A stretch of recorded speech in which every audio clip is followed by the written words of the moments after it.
Right, good morning, everybody. Welcome to this decision session. I'm Kate Revilius, Executive Member for Transport. It's Tuesday, the 16th of September. So first up, apologies for absence. I haven't got any apologies for absence. Declarations of interest, no declarations of interest. And I'm just going to sign the minutes of the last meeting.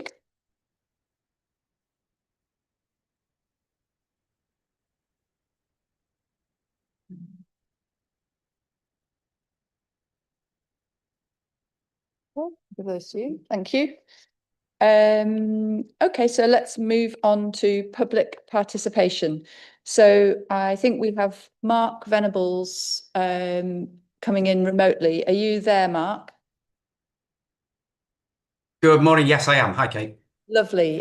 So I'll give you 3 minutes. Would you like a 30-second reminder before you get to the end, or are you happy with that? Yes, please. 30 seconds would be great, but I'll try and rattle Lovely. through. All right, off you go. Go when you're ready.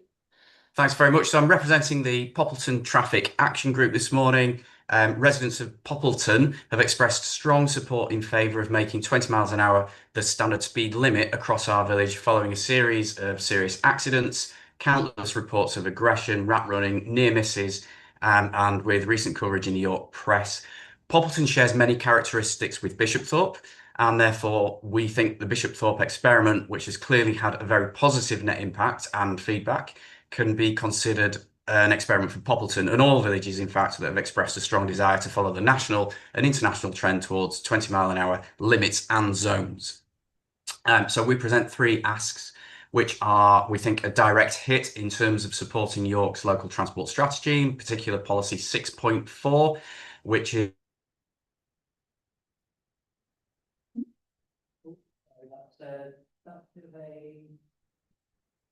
That's a temporal error.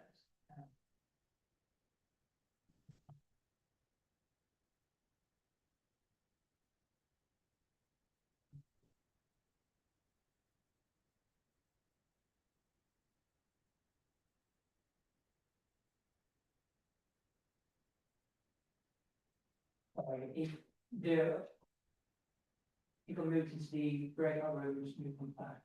Okay, Sorry. that's all right.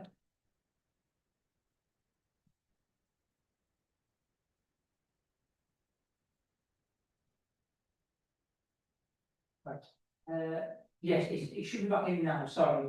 Mark, I'm sorry, we lost you there. I lost you at the point where you were saying your first point was it supported a local transport strategy policy 6.4. So if you're able to restart from there, and don't worry about timings, just take the time you need.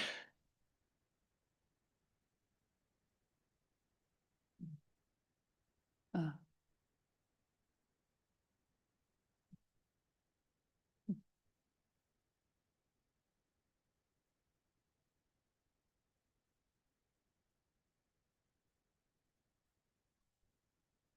beg your pardon, I think I was muted all the way through what I've just said. So I'll skip back. Policy 6.4, which You're is fantastic. Yep. which third time lucky, which is I won't repeat because everybody knows what it is. So the three asks that we have from the Poppleton Traffic Action Group, please, are to make 20 mile an hour limits, number one, a zone and make it permanent across all of Poppleton. This is because the Bishopthorpe experiment has already shown that residents feel safer, more confident walking, cycling, and wheeling, and it's backed up by the national evidence and international evidence, in fact. And in Poppleton, nearly 750, that's 750 residents have now signed a petition calling for 20 miles an hour. So there's a clear community mandate. Um, we also think the second ask is to introduce traffic calming at key entry and exit points, given and on some through routes, given that the village is used as a rat run between the A59 and the Ring Road. And the Bishopthorpe experiment has proved that signage on main approach roads benefits from additional targeted physical measures. And in Poppleton, we face the same issues. If we want compliance, then some targeted physical measures are required. And the third ask is to secure active enforcement from North Yorkshire Police. So residents do continue to report drivers speeding through Poppleton, sometimes overtaking dangerously at village entrances, and visible enforcement would also send a clear message, and there would be obviously wider community benefits as well. So Poppleton should not be a cut through. No roads should be available for rat running.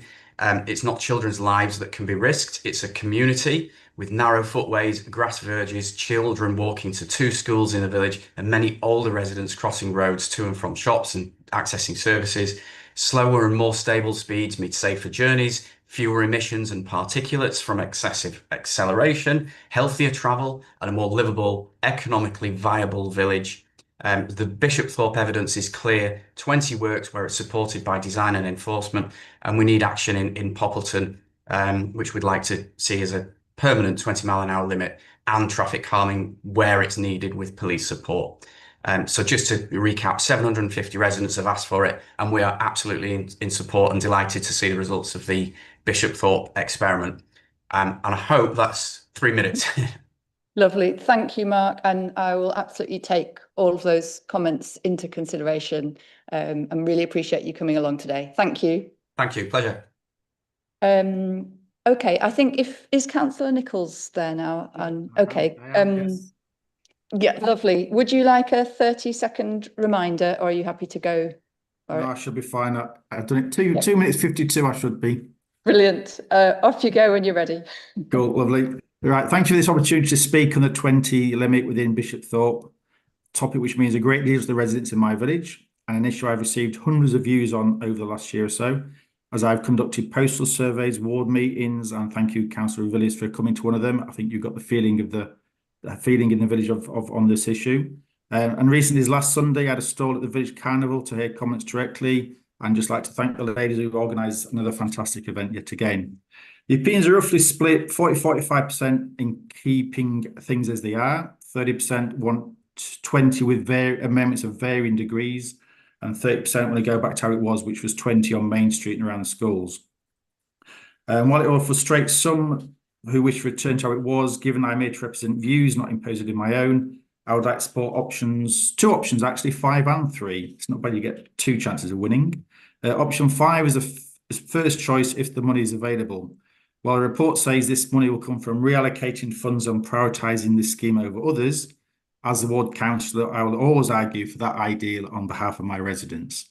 I do believe a buffer is needed along Appleton Road, but one that is longer than proposed in option 3, hence my support for 5. This would reduce the speed to 30 to approach Moor Lane, which hitting that bend at 60 where residents and also tourists can be exiting Moor Lane with caravans is not ideal. And extending the buffer will allow lower speed to approach the Bridge Road and Brunswick Road, Brunswick Nursery exits as well. While supporting the move to 20 to Church Lane, which is reflective of many villages, that's probably the most commented request is to keep that, to extend that 30 out. I would actually go further to where people are reaching 30 at the crematorium and 20 by Church Lane.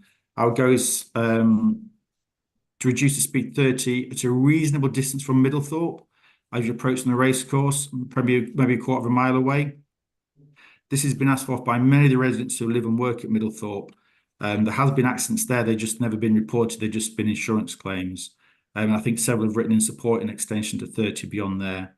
At Middlethorpe, you have to cross the road there from the hotel and the residents to catch the number 11 bus. And as Councillor Villiers knows, number 11 is not the most reliable, so encouraging that will be helpful. Option 5 would also allow evidence to be brought forward to convince the palace to widen the footpath that runs along the palace from Church Lane to the crematorium. That's one of the reasons why you would maybe have 20 along there. It is a very narrow path there. And also to have a cycle path that goes from Bishopthorpe to where the cycle track starts at the racecourse Middlethorpe Junction. It is a bendy road to be biking on. Moving the 20 at Symbol makes perfect sense. Drivers do slow down as they approach the village anyway, because you've got the Church Lane Nang Road Junction, and also the speed bumps start as the shops and the houses are on both sides.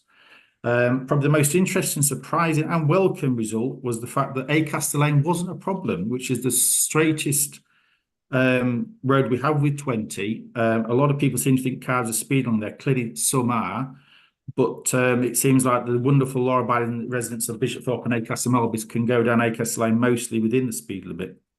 As I said, most residents will welcome Annex D as the highest number of requests for change will be met.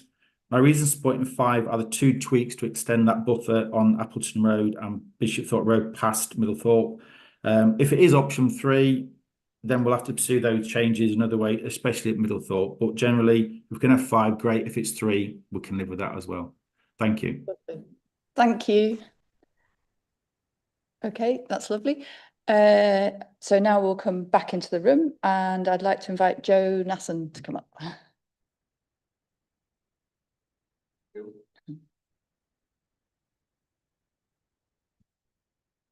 Is it on? Yeah. It is. And do you want me to give you a 30-second reminder? Yes, please. Thank Okay, you. lovely. Oh, go when you're ready.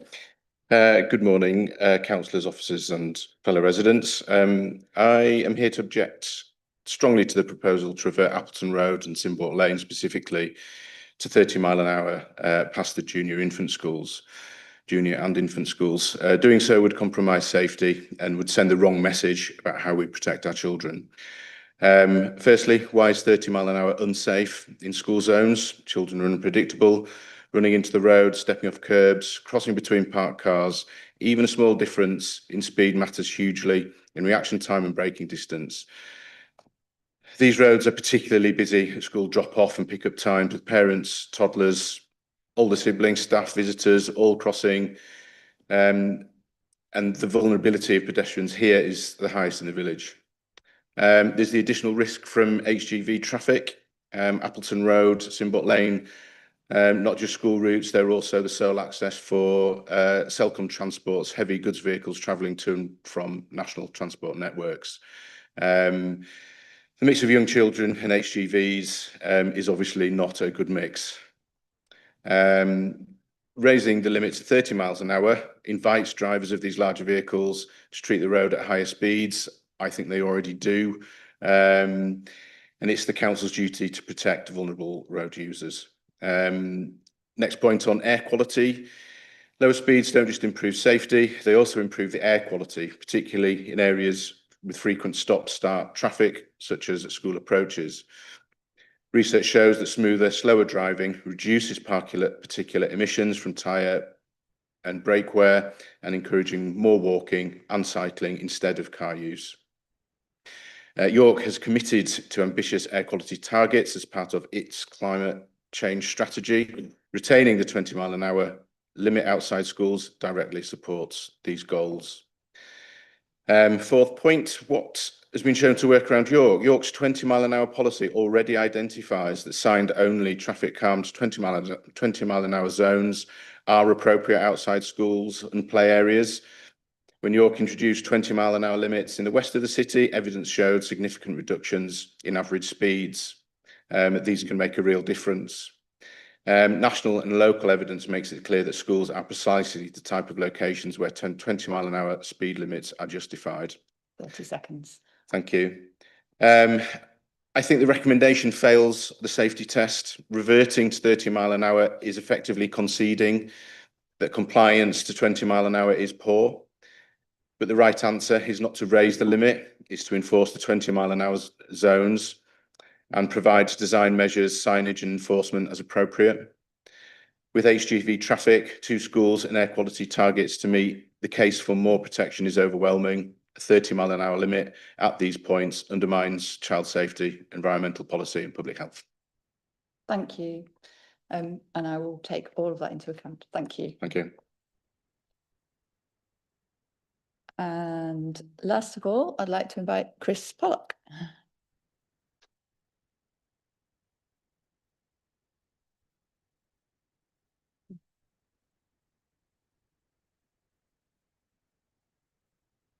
Would you like a 30-second reminder? Yes, please. Okay, lovely. Just go when you're ready.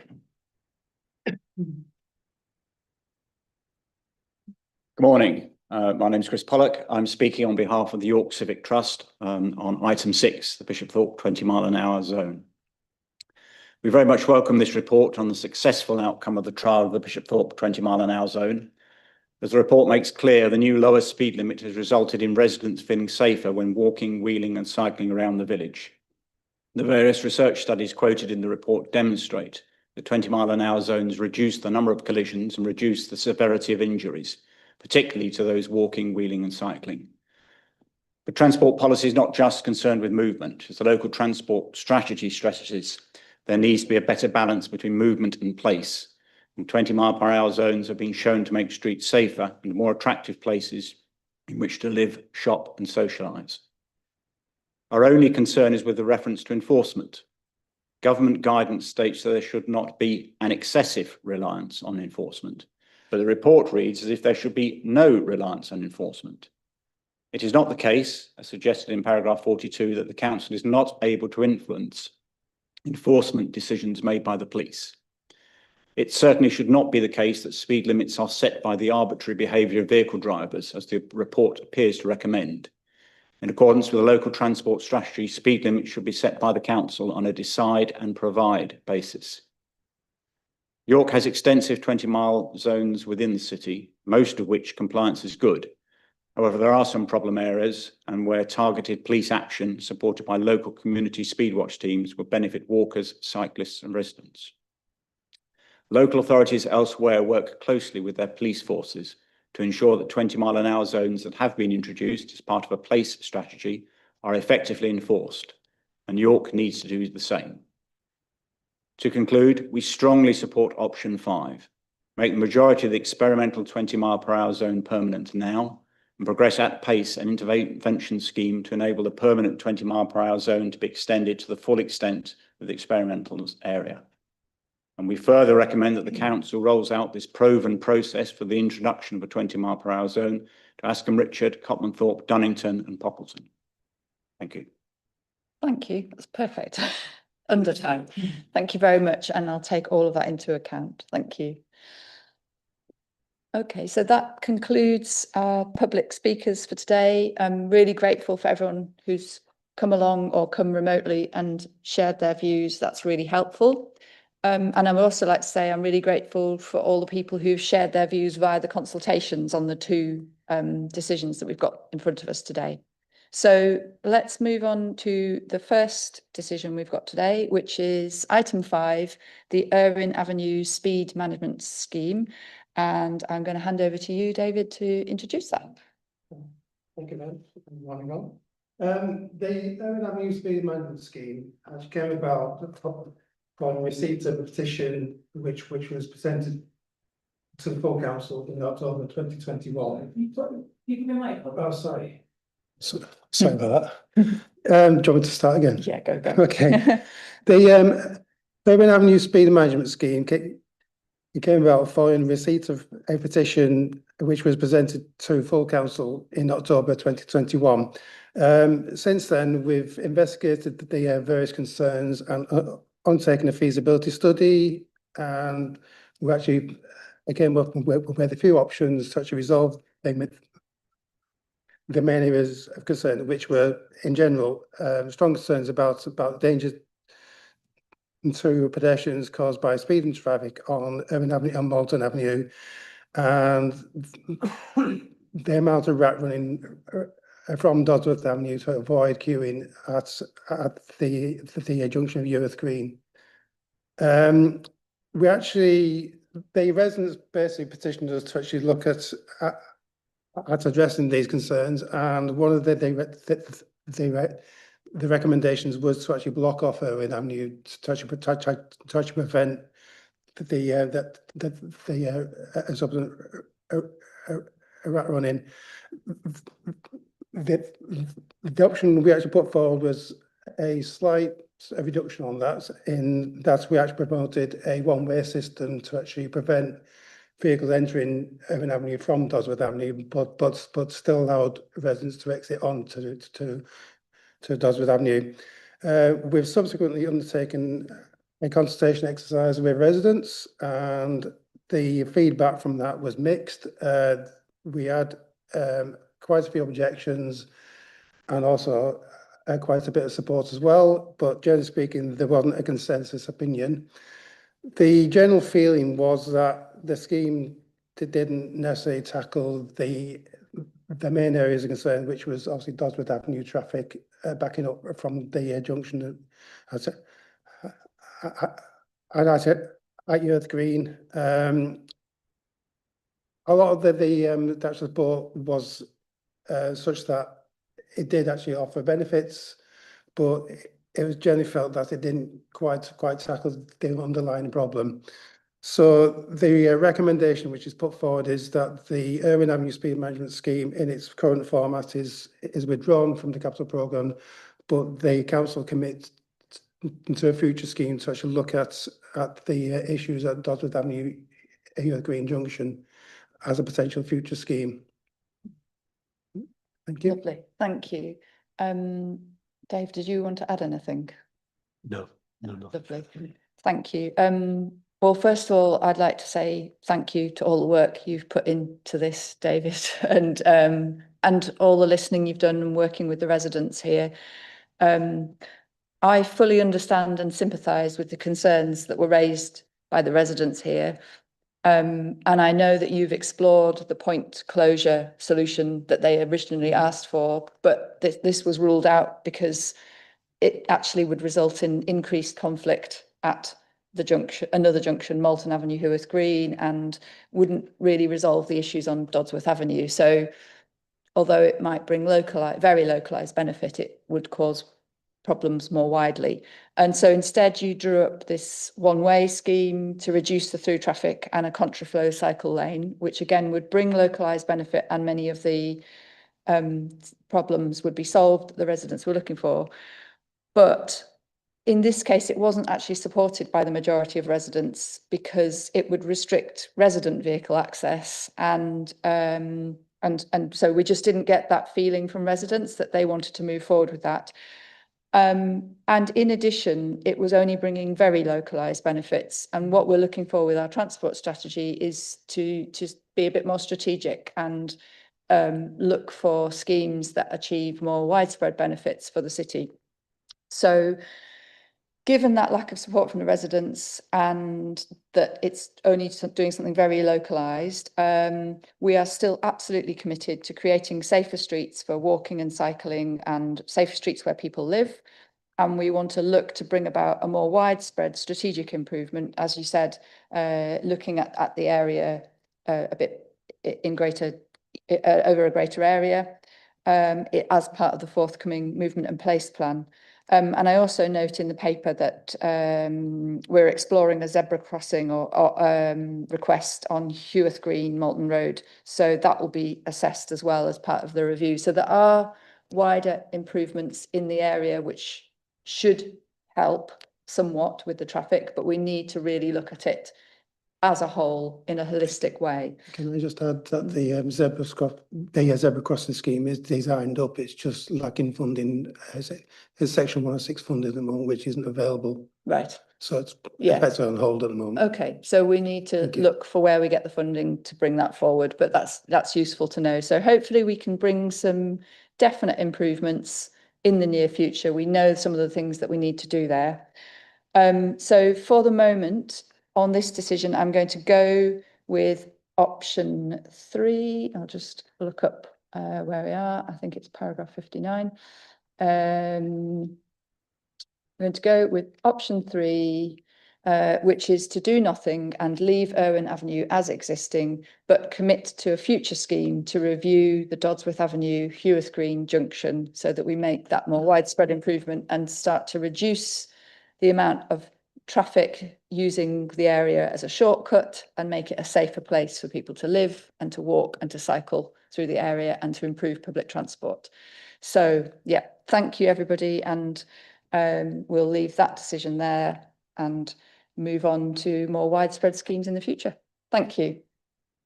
Lovely. Okay, so next item on the agenda is item 6, the Bishopthorpe 20-mile-per-hour experimental traffic regulation order. And Darren, are you going to introduce that?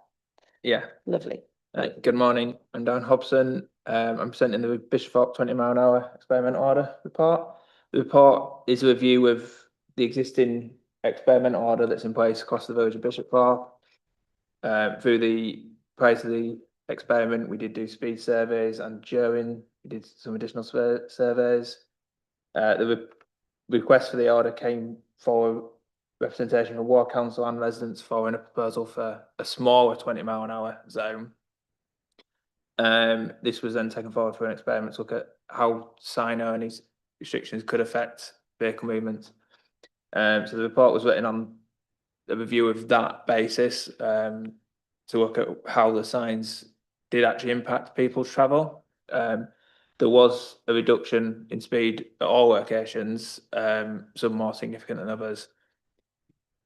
They say that, as mentioned by some of the speakers, the views of the residents were varied, but majority did want to keep it and felt safer, as was referenced by several of the speakers.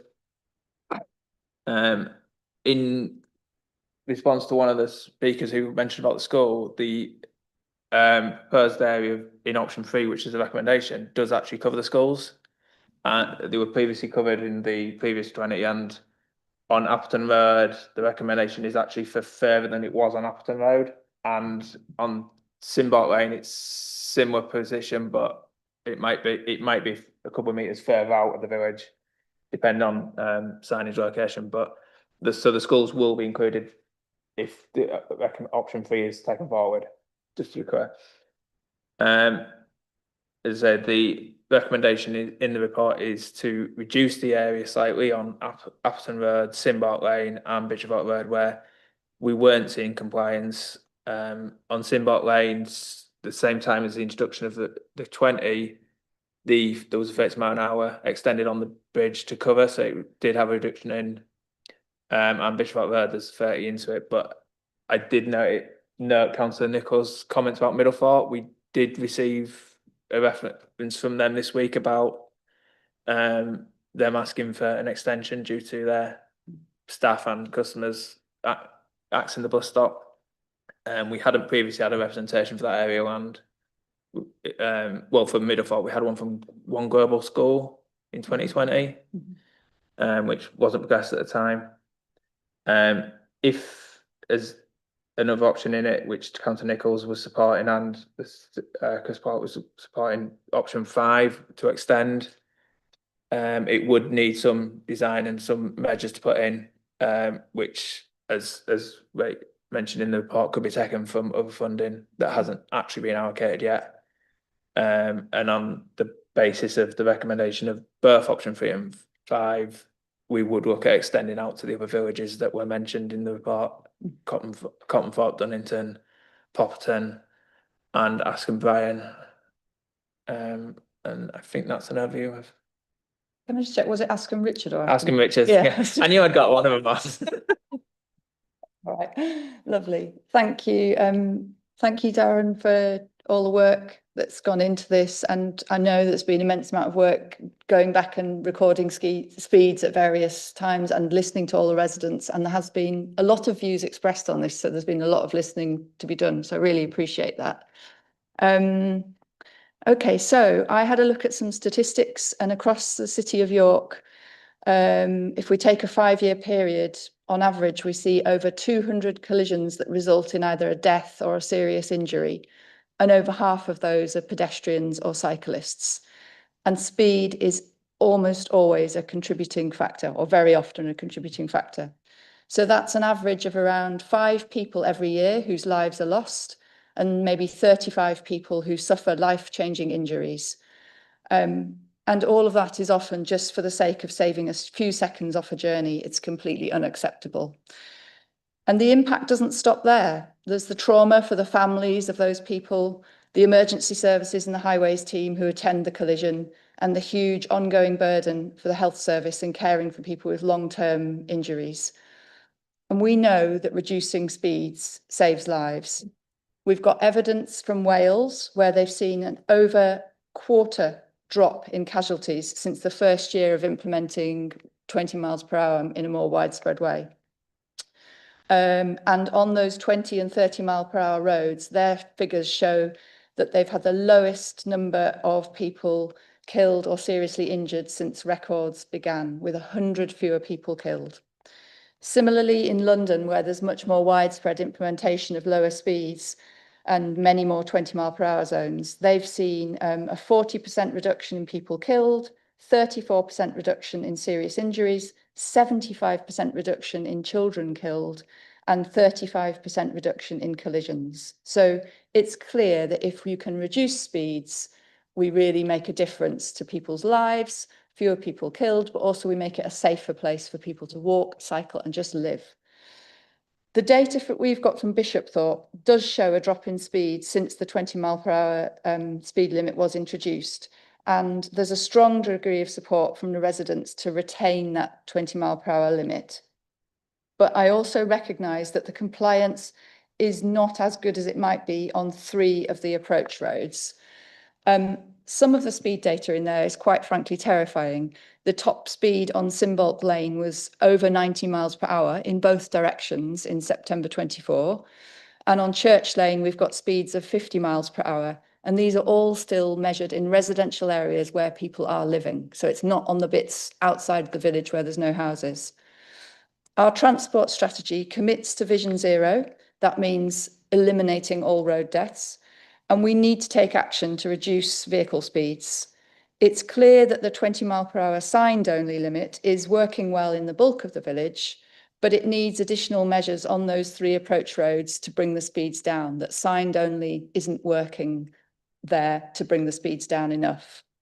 As Darren said, I've also subsequently had a number of emails requesting lower speeds to be implemented out as far as Middlethorpe, and also a request for a pedestrian crossing at Middlethorpe to get people from the hotel and the school over to the bus stop and back. So it's not acceptable to have such high speeds on residential roads and on popular walking and cycling routes. And I'm not content to simply revert to the previous speed limits in those non-compliant areas. Our transport strategy, as the Civic Trust has reminded us, has a clear statement that we decide and provide rather than predict and provide. And that means that we decide to create safe and healthy environments where people live. Unlike the previous administration, who tended to accept the status quo, we're committed to putting residents first, safety first, and enabling people to walk and cycle. And that's why I'm going to move forward with option 5, which is to make a reduced area of the experimental order permanent as option 3, and allocate funding to undertake further work to reduce speeds on the approaches to the village. I note that we have £400,000 of mayoral funding for speed reduction to implement additional measures to slow vehicles down. So we can look potentially at using some of that funding, but I will talk with officers about exactly where we find the funding once we've done the work to understand what's needed. I would also like to include consideration of the 30 miles per hour out as far as Middlethorpe, or speed reduction measures appropriate to enable people to walk and cycle along that road and cross the road to get to the bus stop. I'd like to note that many other communities are requesting reduced speeds and safer roads, and I absolutely hear the resident who spoke from Poppleton this morning. I know that there's a strong desire for many communities to have safer roads in their areas. And when Councillor Kilbane originally approved this trial at Bishopthorpe, he made a commitment to look at Dunnington next, as they were the next village that had asked for it. And I'd like us to move forward on that now and do a similar 20-mile-per-hour zone for Dunnington. I'd like to absolutely reassure other communities that we are working through the requests, and we'll be drawing up a strategic implementation plan for that speed reduction scheme using the mayoral funding. We're absolutely serious about road safety. I have been in conversation with the Police, Fire and Crime Commissioner, Joe Coles, and we're very much looking at how we can work together, the council and the police, on some enforcement in those 20 and 30 mile per hour zones. And that is also very much, it needs those 3 things. It needs the signs, it needs the, in some areas, it will need some further road engineering to slow vehicles down, and it needs some police enforcement. And we need all of those 3 ingredients. And that's what we're going to work towards. And Bishopthorpe, I hope, is going to be that first example of how it can work. We're absolutely serious about road safety, and we intend to see those road casualty numbers fall and to enable all communities to feel safe where they live and to be able to walk, wheel and cycle. So thank you everyone for all the work, and I'm really looking forward to seeing Bishopthorpe move forward with the 20 miles per hour zone. Lovely. Okay, I haven't heard of any other urgent business. Has anyone got anything else to add? No? Lovely. Thank you everyone for your time today. And with that, I bring the meeting to a close. Thank you.